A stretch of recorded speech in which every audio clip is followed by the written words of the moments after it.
Sheply here. On today's episode, we're going to be doing something a little bit different. I primarily don't do sports gambling, any of that nonsense on the channel, but I figured I was like, you know what? College football season's about to start. I got Brent here from Yelling from the Couch, so why not do some SEC football and a little over-under predictions? Brent, it's great to have you on, and definitely would love to hear more about Yelling from the Couch for all our viewers as well. Yeah, Rob, I appreciate the invite, having me on here, talking some football. Yelling from the Couch, it's a YouTube channel that we have and a podcast. We cover NFL, college football, some college basketball as well, and we'll throw in some baseball, but mostly we're a football channel. Last night, I actually put up a preview of the Toledo and Kentucky game next week with some Toledo guys from the Midnight Blue and Gold Launchpad podcast, and it was pretty good. So, talking season's just about over with, but we put out videos every week, 2 to 3 videos a week seems like on the channel. But, I appreciate you having me on here, man. Yeah, I appreciate you being generous with your time, and I'm going to put all the links down as well, so everybody can check you out. Highly recommend them; they'll be good to watch. So we're just gonna. I don't know how many teams we're going to get to in this video, but we're just going to start, at least probably for this video, probably just from Alabama to LSU. So we'll just go in ABC order. So first off, obviously talk about Alabama. Got Kalen DeBoer. Obviously, they missed the college football playoff. The subject to odds is 9.5 for Alabama. So, Brent, what are your general thoughts on Alabama and the 9.5 prediction there? So everybody seems to be really high on Alabama this year, and I could see it, but you never really know. Is Kalen DeBoer going to? Not everybody's going to succeed at Alabama as a head coach.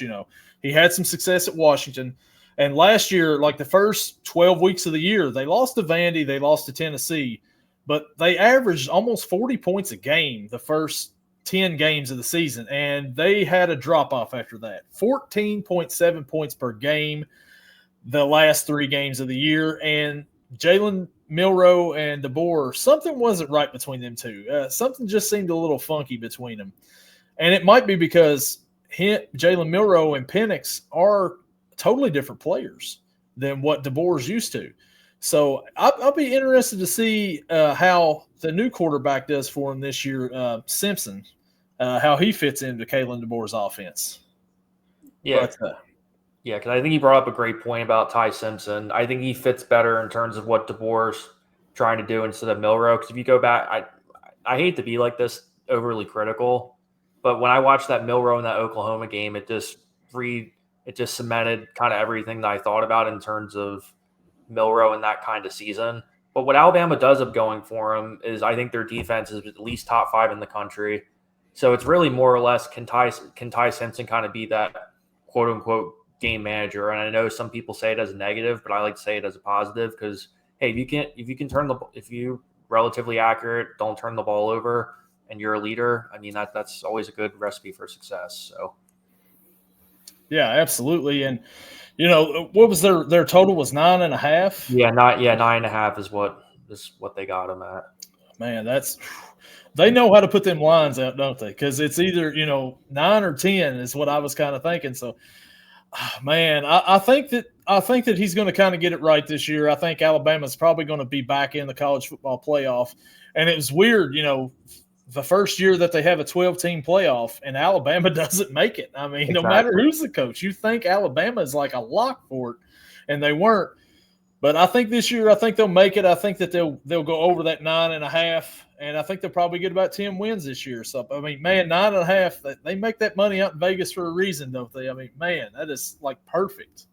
Yeah, that's what I mean, because that's about where I have them too, because I think in the past I've been at least almost too critical of Kalen DeBoer, and I have to kind of remind myself, like, hey, this guy's been a national championship game. He's not just some random dude. I guess what I kind of come back to in terms of Kalen DeBoer, I just worry about him recruiting at Alabama because when he came down to Alabama, he was never really recruiting in the SEC or anywhere in that territory at all. But I think he's going to kind of find his rhythm, and they have the right players there. And, more or less, the expectation is always going to be there because of Nick Saban, but I think he's got the foundation there.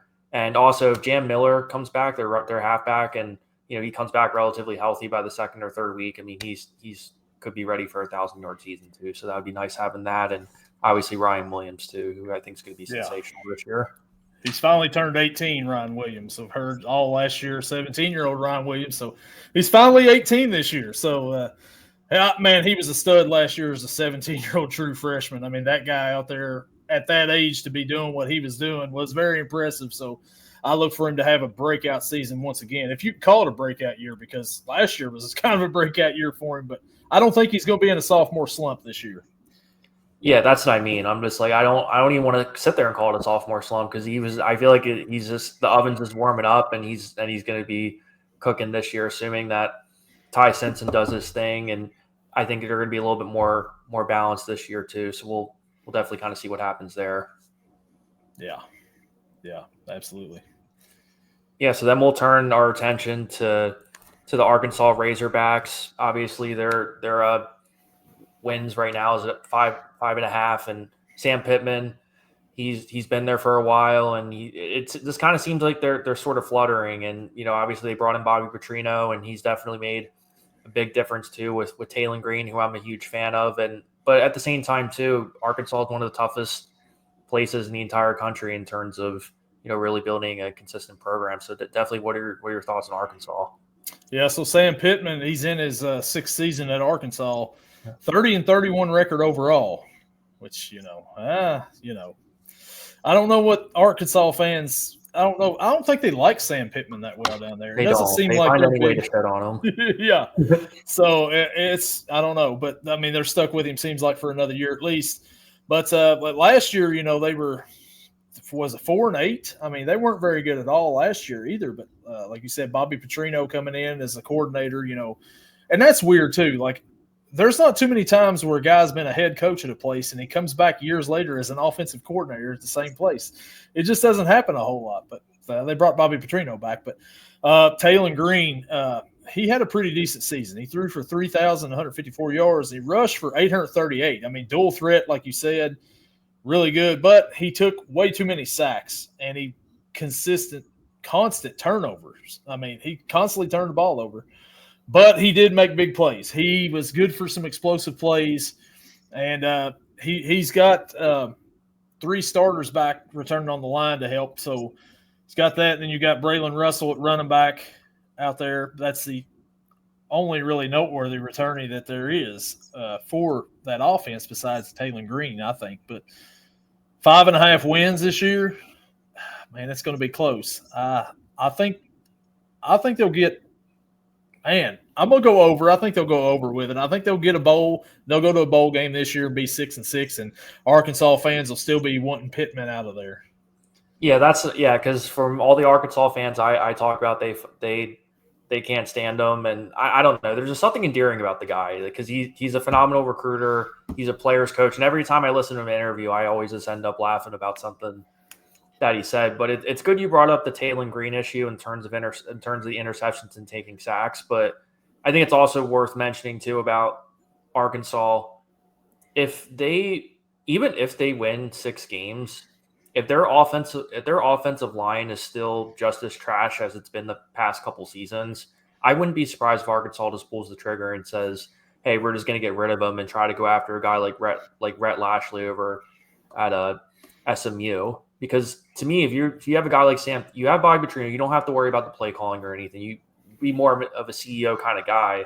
But if your primary background has been being one of the best offensive line coaches in the entire country, and then your offensive line just getting torched for the past 2 seasons, I'm sitting there just rolling the back of my head of, hey, I really kind of hope they figure it out this year. And they have a tough schedule too, so I think there's going to be some tough sledding, particularly in terms of some of the receivers that they're throwing to, and also the defense is quite mediocre. And when you're just losing that much talent every year, it's hard to just build it up through the transfer portal every year too. Yeah, absolutely. Especially if you get down a couple of years in the SEC, it is hard to build back up with all the teams that are out there. I mean, it's a tough schedule, but everybody in the SEC just about has a really tough schedule this year. So, but I think that they could pull through to 6 wins. But I'm with you. I mean, get that Tyson Chicken money that they use to pay John Calipari in basketball and bring in somebody, I could see him doing that, paying the buyout and all that. I don't think his buyout's as high as some other coaches are in the league. It's not. I mean, I've heard the John Gruden rumors too. I'm not going to get into that because that's a whole 20-minute video that I could talk about with him. Yeah. But that's the thing is Arkansas has enough resources to the point where you know that they can be a really strong program. It just sucks for them because anytime they do get somebody, a bunch of other schools just kind of poach them, and then they're kind of in this middling sort of zone where we're kind of talking about them in the 5 to 8 win range every year. But I really do. But I think you're right, though. I really hope they figure it out, and I think they're going to squeeze in at least a 6-win season. But I think that's also with the assumption that they do pull off an upset as well. Because I think if they just kind of beat the teams they're supposed to, and they don't have kind of a marquee win versus a ranked team, I think we're going to have the same conversation as last year. So, well, I think, and on that point, real quick, I think that Taylor Green will win them a game that they shouldn't win, but also he's going to lose them some games that they are going to be close in, and he's going to be the reason that they lose. I think because he's prone to them turnovers. He's going to make mistakes, but he's going to make some plays in a game that's going to pull them off a big upset. I think. Yeah, absolutely. And they don't have the insurance policy with Malachi Singleton. He was their backup last year. They don't have him anymore since he transferred to Purdue. So it's definitely obvious that it's going to be Green's team. And it's always the offense primarily surrounded by him anyway. But when you have a guy like Petrino, I think the offensive line is going to turn around. The defense will do just enough to squeak by. So I'm definitely curious to see what happens too. But my gut tells me we're looking at a 5-7, 6-6 type of year, and then we're going to have this conversation about Sam Pittman in December. So yeah, absolutely. and then we'll turn our attention to the Auburn Tigers, who, for me, for right and wrong, one of the most entertaining teams that I've watched last year, just because it's just a series of misfortunes. I guess for me, I can almost look at it from a comical perspective because I'm just like, anytime I think of so many games last year, whether it was Cal, Arkansas, Missouri, Oklahoma, there are a couple of games there where they should have won that, but they always kind of found a way to turn the ball over. But they have so much talent, and Hugh Freeze is such a phenomenal recruiter that it just seems fitting that they kind of really turned it around this year with the talent that they have. Yeah, they were at 8-4. They should have been an 8-4 team, and they turned it into 5-7 last year.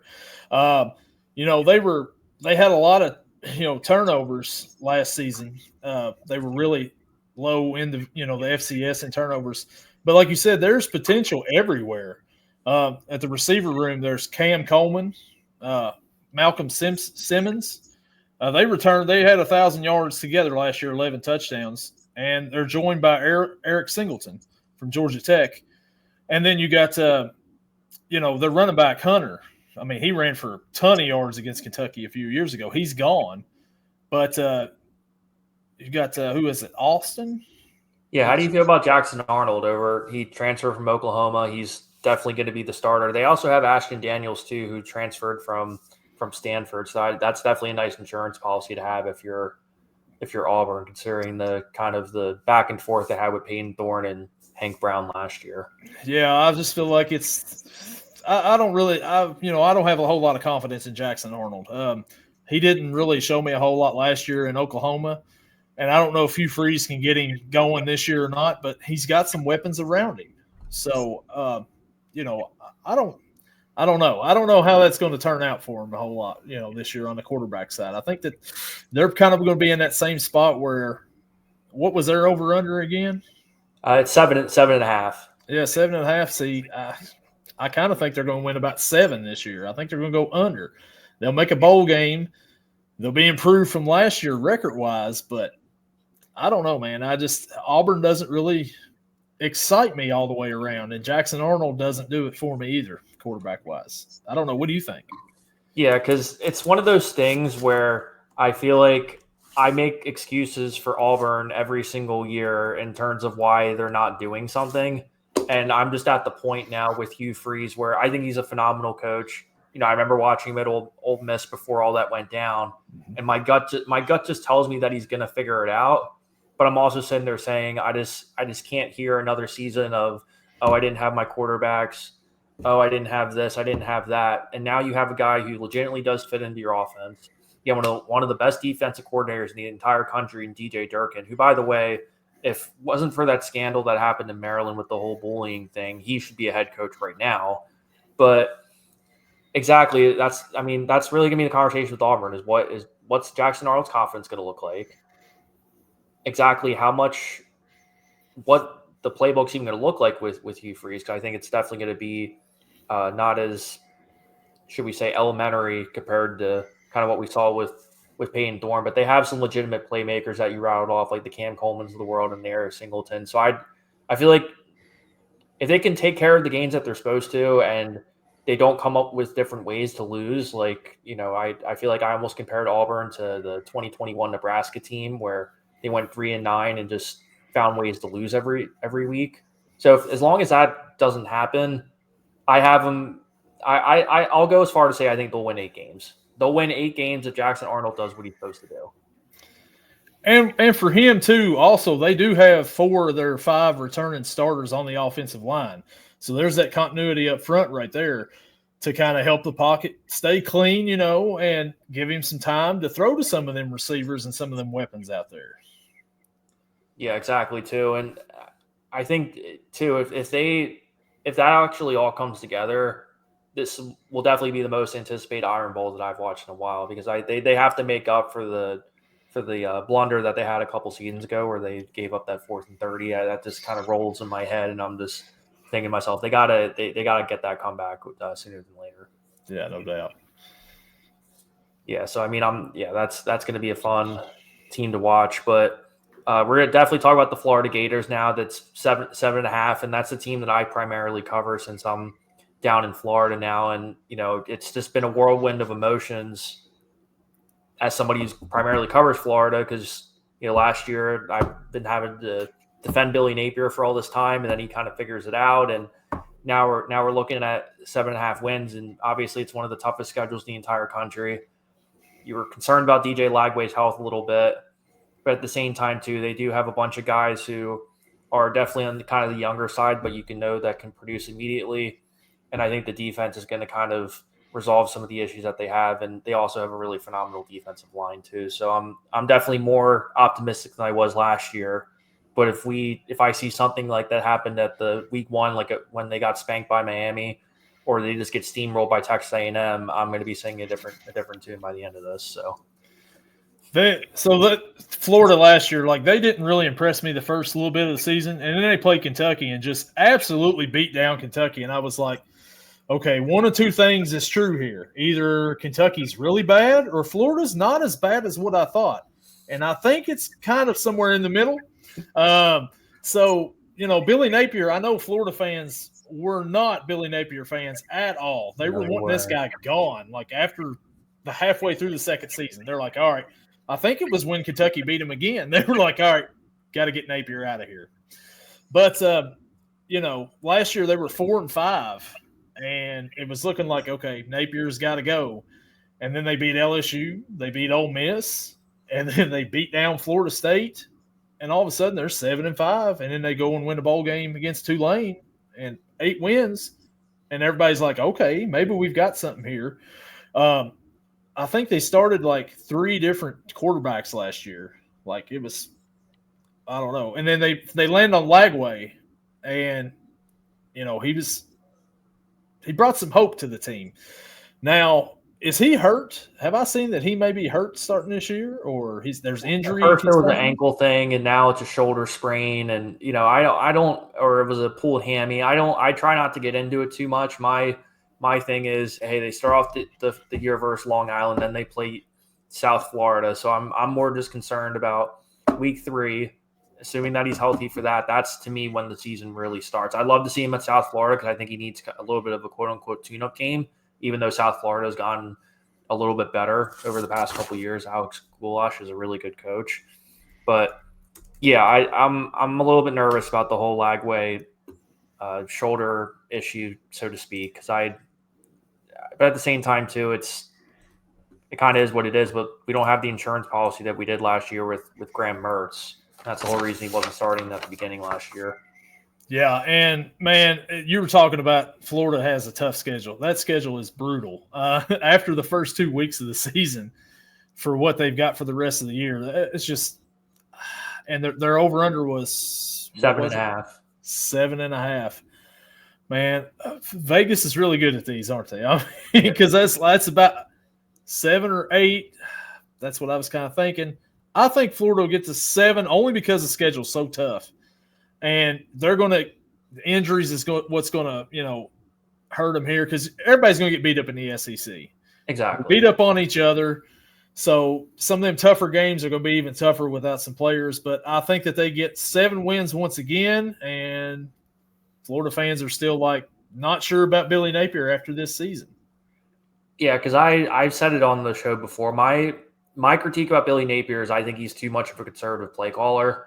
I wish he would hire a legit offensive coordinator. Like if he brought in Gus Malzahn to be his play caller, I'd be over the moon if they hired a guy like that. 'Cause to me, that's what they're missing. But he's calling plays again.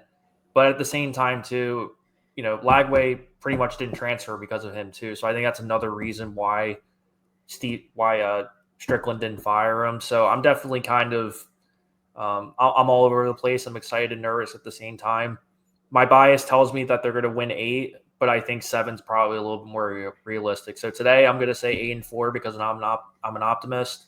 But if they go 7 and have another 7-5 season, and you see some legitimate development on the offense, particularly in Lagway doesn't transfer, then I don't think it's the end of the world. They have another 7-5 year.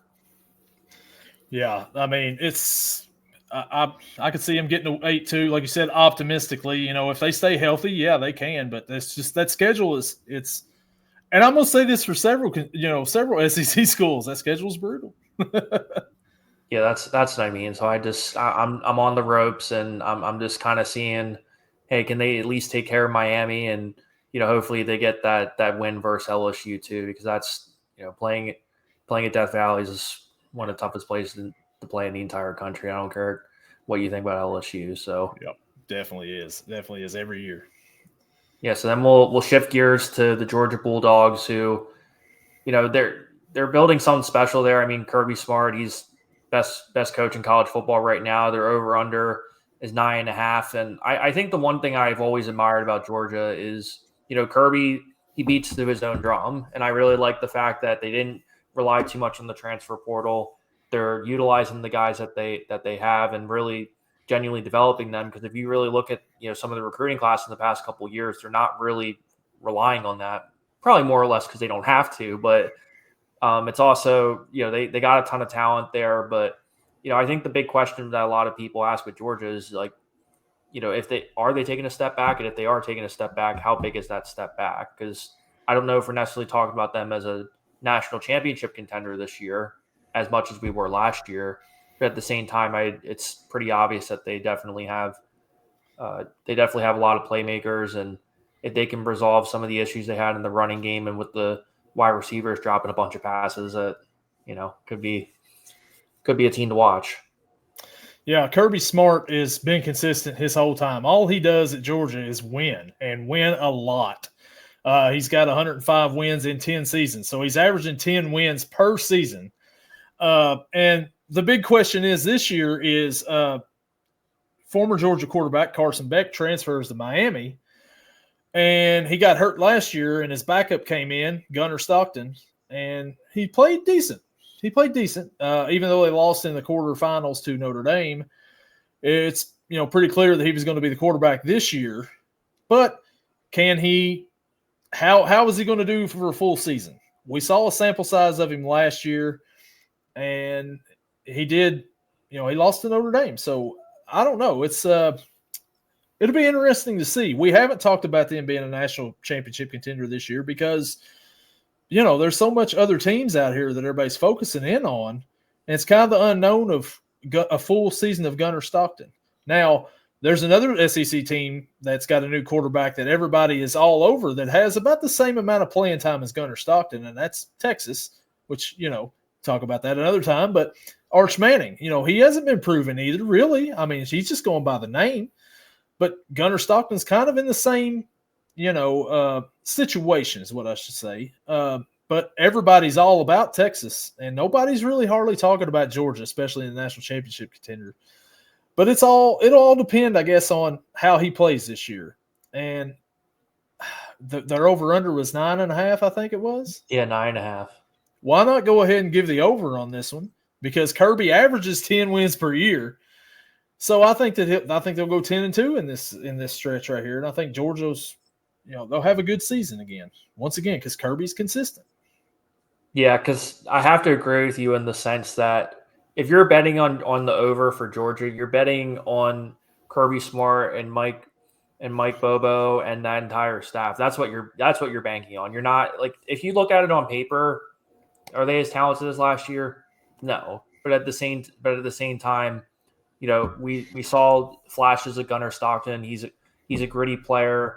He's a guy that I think if you watch last year, he's a guy that you would want to go through a brick wall for. Just a guy who's, quite frankly, fun to watch. I definitely want to see more of him too. But if you're Georgia, I think you got to find ways to get Nate Frazier more involved too, because he definitely struggled at the latter half of the year, and they have any shot at kind of making this through. I think they got to find a way to get that rushing attack going too, and obviously Stockton's gonna run a lot too. So.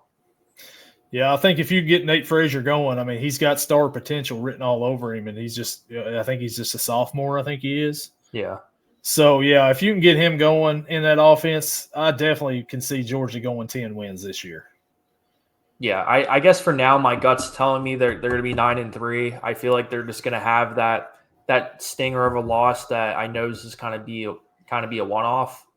But I just think there's just so much talent between Alabama and Texas and LSU that I just feel like it's not so much that Georgia's necessarily a bad team or they're going to take this big step back. It's just I just think there's other teams right now that are more kind of ready for that, to take that real next step, whereas Georgia, I think they're going to be comfortable with 9 or 10 wins, and that's just kind of what it's going to be. Yeah, I could see it. I mean, nobody's talking about them, but they'll be in the thick of things, I think. Yeah, I mean, especially when Georgia plays. I'm pretty sure Georgia plays Texas at some point this year. I forget exactly when, but that's definitely a game I'm going to have on my calendar because I'm definitely ready for that matchup again. Definitely so. Absolutely. Yeah, but we're gonna switch gears now. We're gonna talk about your team here, Kentucky Wildcats, and we talked a little bit off camera about them, and I've covered them extensively on the show too. But I'm definitely excited to get your thoughts. 4.5 wins this year. You have Mark Stoops, you had Zach Calzada coming in from Incarnate Word. They've brought in a number of guys on offense and also defensively, as well as always pretty consistent, particularly in the secondary. So definitely got to get your thoughts on this. Yeah, so Kentucky lost a lot of players off of this team from last year. Brock Vandergriff underperformed so much last year, got hurt, and retired from football completely after transferring from Georgia the year before, if that tells you anything about Kentucky's season last year. And then they had Cutter Boley come in and play at the end of the year. I really like Cutter Boley. I think that he's got a shot to probably play some this year. But they bring in transfer Zach Calzada, 7th-year player. He had some stints at Auburn, Texas A&M. He actually beat Alabama at Texas A&M one year as a quarterback. But then at running back, they bring in Seth McGowan, a running back from New Mexico State, who I really like too. But he got hurt, and so he's not playing the first couple of weeks for Kentucky. They also bring in Dante Dowdell, and then they have Jamarian Wilcox and Jason Patterson from last year's team. Really liked Wilcox last year. He was explosive. He ran hard, but it didn't seem like he knew the playbook sometimes, and that's a freshman thing, so I get it. So hopefully he's improved on that. But word is out of training camp that he's fell behind even Patterson and Dowdell. And, of course, McGowan was penciled in as running back number 1. And then the wide receivers was some of the big losses that Kentucky had on offense. Barry and Brown transfers to LSU. They're going to use probably him as a punt and kick returner, and he was electric back there. And then Lexington native Dane Key, who grew up right down the road from Kroger Field, had some issues last year, was probably Kentucky's number 1 receiver the last couple of years. And he takes himself on to Nebraska, transfers over to Nebraska, But we bring back it's the dude from North Texas, Macklin. I can't think of his first name again. Yeah, I know which guy you're talking about too. Yeah, I'm going to think of it 3 minutes from now. Yeah, I can't remember. Anyways, but it's Macklin. He came on at the end of the season, played pretty decent. Him and Cutter Boley had a little thing going on there. And then you bring in from Alabama speedster Kendrick Law transfer, who I'm kind of excited about. And, then on the defense, there's a lot of unknowns over there too. We lose Deion Walker, who should have been a higher pick than what he was, but he took a lot of plays off last year.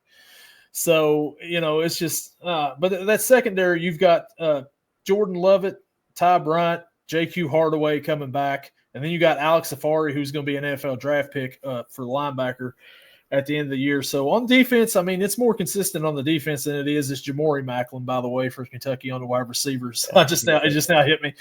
And then you got J.J. Hester also on the offensive side for wide receiver out of Oklahoma. But defensively is more consistent. But it's a tough year. Mark Stoops is in his 13th season, the longest tenured coach in the SEC right now. He's over 500 for Kentucky, and if he doesn't go 4-8, he'll stay at 5. If he goes 4-8, he'll stay 500. The over/under is 4.5. I'm going to be optimistic, like you were with Florida just a little bit ago, and I'm going to say they're going to go to a bowl game. They're going to hit 6 wins. I'm going to take the over on that. It's going to be a jump because I'm really worried about the Toledo game. And, Chip Trainum, running back that was here at Kentucky, who didn't play a whole lot because of injuries, goes off to Toledo now. And I've just got a feeling he's going to have a pretty big game. And Toledo's got dreams of making the playoffs herself as a group of 5 school because they've got a fairly favorable schedule for them this year. And if they can pull off the win against Kentucky, it's there for the taking. But I think that Kentucky can get it, but it's not going to come without – they've got to get a couple of upsets here. Louisville, I mean, that's a rivalry game. Kentucky always plays Louisville well, except for last year. But with Vince Marrow going to Louisville, that puts a little extra fuel on that fire. But I think that they can pull that off. And then maybe if you can get, I don't know, sneak up on a Tennessee or maybe even, Ole Miss again at home. I mean, I know Lane Kiffin's going to be ready to come out and pound Kentucky after last year's upset, but get a couple upsets, Kentucky can get to 6 wins. There's a possibility. There's a possibility they get to 6 wins, but it's a tough schedule. Yeah, that's what I mean. I feel like Kentucky is one of those teams that I secretly root for just because I want them to figure it out, but it's just so many things that have just been kind of going in the wrong way for them in that kind of sense, whether you want to talk about the players that transfer or if you want to talk about just Mark Stoops' stubbornness that we've talked about off camera. But regardless, I mean, I think they've always done a sensational job at being able to get guys, particularly in the secondary, who are just always NFL ready. They've proven that they can hold their own defensively. I mean, even if you want to go back and talk about the Georgia game, I mean, they held their own versus them, and if Kentucky could even got a touchdown or two, I think we're having a completely different conversation in terms of that. I'm obviously Brock Vanderwerf played with a chip on his shoulder too, But with Kentucky though, I mean that's really going to be the big question. Is they're going to have to get off to a strong start versus Toledo, is one of the most consistent programs in the MAC too, and I'm still pissed that they beat Pitt in the bowl game a couple years ago, but. But anyways, I mean, when I think about this Kentucky team, I want them to figure it out, but it just seems like that there's a lot of things that I don't know that might take another season for it to really click, particularly when I think about them offensively too. But I really hope that Kendrick Law does end up being a legitimate difference maker for them too, because they really do need the guy like they had with Barian Brown last year, who is able to get those deep threats and really keep that secondary honest too, because I anticipate that some of that defensive line is going to be pretty aggressive in terms of trying to get to Calzada.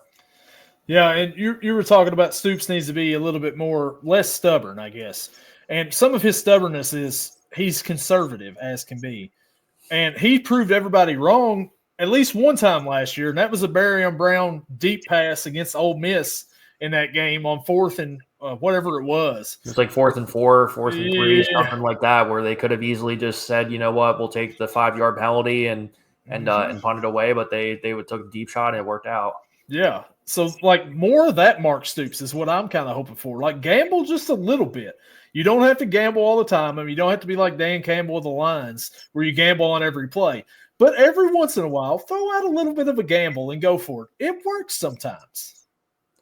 Yeah, that's what I mean too. Because I get a lot of people like to criticize him, but I don't know. I just think he doesn't get enough recognition for the amount of rebuilding that he really did to kind of get them consistent. Because anybody who watched an ounce of football when they had Joker Phillips before that, I think if you trigger that memory for him, I think people are a little bit nicer to Stoops. But yeah. I genuinely hope that they figure it out. I kind of have him. I don't know if I have him at a bowl game. I have him at closer to 4 or 5 wins, but I don't think we're going to talk about them in like a Mississippi State kind of way where they don't win it even an SEC game at all. I don't think we're going to be having that conversation because I think there's so much talent, particularly on the defensive side of the ball, where I think that's going to propel them to at least 4 wins.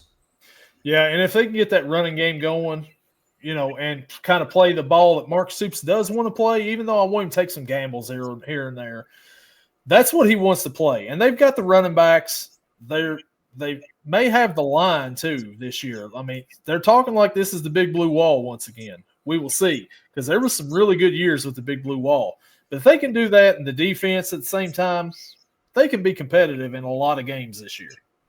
Yeah, especially too if they can do that, and hopefully it can help them out a little bit in terms of recruiting in the state of Kentucky too. And Louisville's had their number for a couple seasons now, but if they get to a bowl game, I think the tide could turn a little bit in terms of the recruiting within state too. Yeah, that's all it takes is for a little bit of success for teams to be like, okay, yeah, we want to go back there again.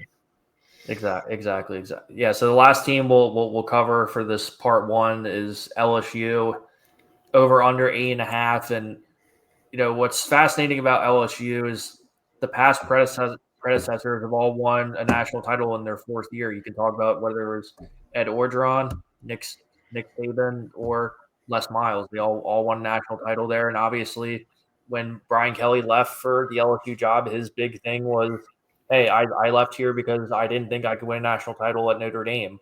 And now he's at his 4th year. He has a bunch of talent.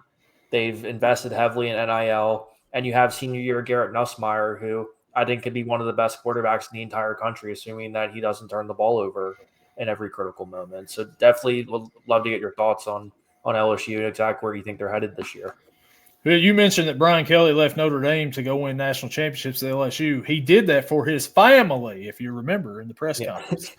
But they've got to get off to a better start. This is his 4th season, and they are 0-3 in his first games of the year. And there's been some bad losses in season openers for them. I mean, not like beatdowns or anything like that, but just like teams they should have beat and they lose to at the beginning. Like, what's up with the slow starts? It's kind of like my Cincinnati Bengals. Like, they get off to a slow start, and then they're trying to play catch up the rest of the year. But Garrett Nussmeier, I really like Garrett Nussmeier. I think he's a really good quarterback. He had a good season last year, like threw for over 4,000 yards, 29 touchdowns. And, he didn't take a whole lot of sacks either last year. They got receivers Anderson and Thomas and running back Duran coming back. Now, he didn't have a whole great year last year at running back. I mean, they really didn't run the ball a whole lot either. It wasn't really LSU football, what you think LSU football was. They threw that ball around, and they put up a lot of points.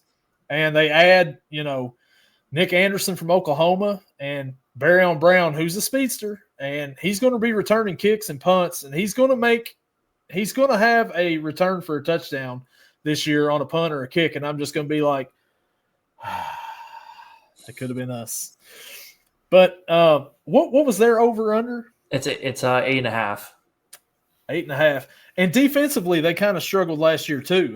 There was a lot of shootouts, particularly on rush defense. And for me, I think that's the biggest pain point that I see in terms of LSU, because LSU had the chance last offseason to be able to recruit more defensive linemen, but Brian Kelly chose not to do that for whatever reason. But now they kind of shored that up a little bit.